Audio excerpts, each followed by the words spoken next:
Hello class, so here we are in the chapter in Modernism. To help you with the chapter, Modernism has to, is a late 19th century, early 20th century, first 2 decades of the 20th century, where basically the arts break with the canon and start exploring the self. Philosophically and psychologically, we have Freud, we have the rejection of religion and the ever-creating God, and basically a lot of things are put into question, and there is a sense of a look at the self now as the important thing.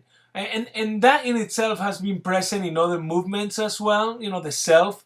But in here, it takes in a special form because the self becomes the social experiences, your psychic, your brain, your own initiatives.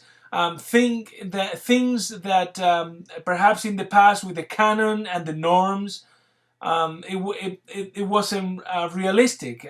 There was a lot of artistic freedom throughout history, but it was always sort of limited by what the tendencies or the rules or the canon or whoever paid you told you to do. But we're starting to reach a time in human artistic manifestation that we're starting to see a lot of true self. And if that self can be very abstract, it can be very personal, it can be difficult to understand for somebody who is not the self. That's why modernism and postmodernism comes a little awkward for a lot of people who are very comfortable with the canons and religious imagery or royal king or royal families or patrons of the arts or popes, which is what it used to be. And now and even when we became more secular with the romantics and with the transcendentalists, we're going to have landscapes and nature and oceans and boats and sailing and navigation and exploration. But now we're going to get to a more psychological kind of self, which is more difficult to tap for somebody who is not the self, and even sometimes for the self, for oneself, is sometimes difficult to tap into oneself. So that's where critical thinking comes into place and things like that. But anyway, that was a lot. Modernism is also a sort of a contradiction because it inherits from abstract, it inherits from the past, and yet it reacts to the past.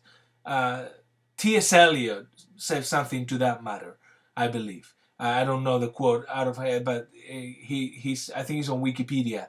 He says something like, it's in the self-genius that the past is best represented, or something to that matter. So really, it's very interesting how it explains that contradiction. We're gonna reject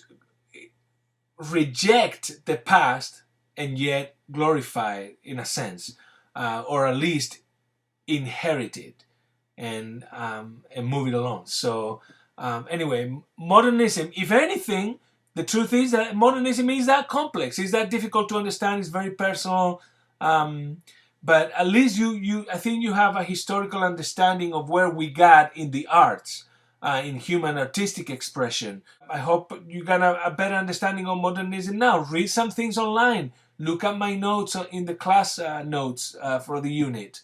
It explains some of this. So anyway, I'll see you in the discussions. Bye.